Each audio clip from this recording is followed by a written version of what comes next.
3D printing has changed my life. I mean, you can just create anything you want, as long as you have a 3D model. But let me tell you, 3D modeling is hard. What if I told you there's an easier way? A way to create printable 3D models in minutes, and all you need is a photo. Today, we're gonna 3D print McDonald's. First, I'll show you a more basic method. Then we'll use AI. Let's jump into method number 1.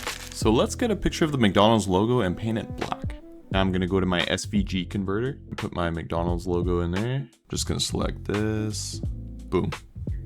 We'll download that SVG. We go over to svg2stl.com. Oh, there we go. Let's extrude that 10 millimeters. Oh, it's that easy. It's that easy, look at that. Now we're in Tinkercad. Oh, that's beautiful. Okay, let's pull this in here. Maybe make it something like that. Pop that on there. Line these. I'm loving it. Okay, this is looking pretty good. I'm gonna export that. Let's pull in our STL, grab our little paint tool, fill. We gotta make this red. I'm just gonna scale this like that. Can we do some sort of cool top surface patterns? Try Hilbert curve. Oh, very classy. Okay, time to send it to the printer. Make sure the plate's empty, perfect.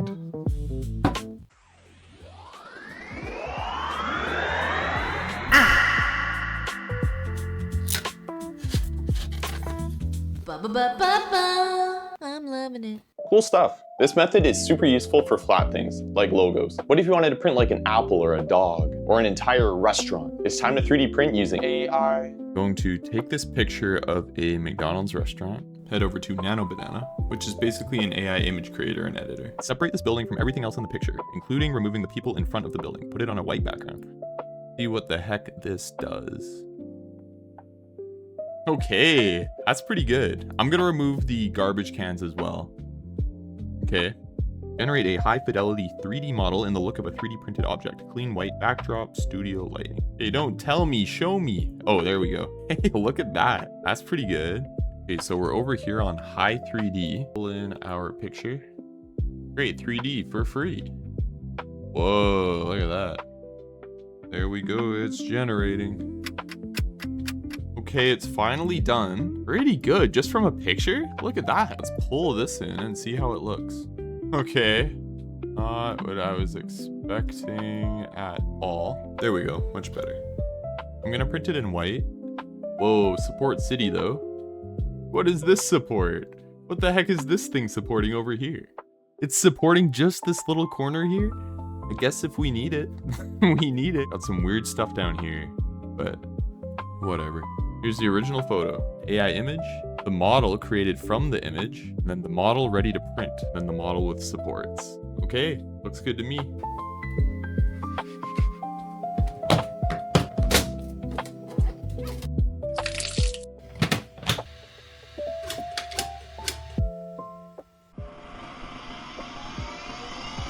Bruh.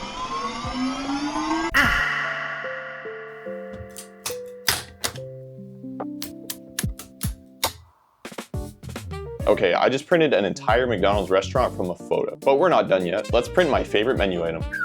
I have a picture of a quarter pounder here, but just for simplicity, I got rid of some of the toppings. Here's what we got. Yeah, all right. I don't know what the heck they got going on down here though. Whoa, in the bottom, what is going on? I'm actually getting a little hungry looking at this thing. Okay, once again, it's putting it on its side. There we go. Let's start painting. Going to painstakingly paint the cheese. We got a long way to go. I'll tell you, this is not a job for the weak, especially when your computer is lagging like crazy. I'm almost there. Looking delicious. I just flattened it down to match the actual dimensions of a quarter pounder. Okay, looking kind of funky with supports.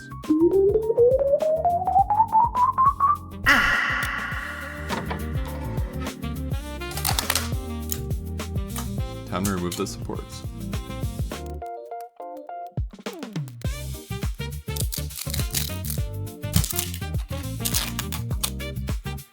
I had to do a little bit of surgery, but we got there. I mean, it's not perfect, but the fact that anyone could do this with zero 3D modeling experience is insane. Please like, comment, and subscribe, and join me next time when I 3D print myself some hair.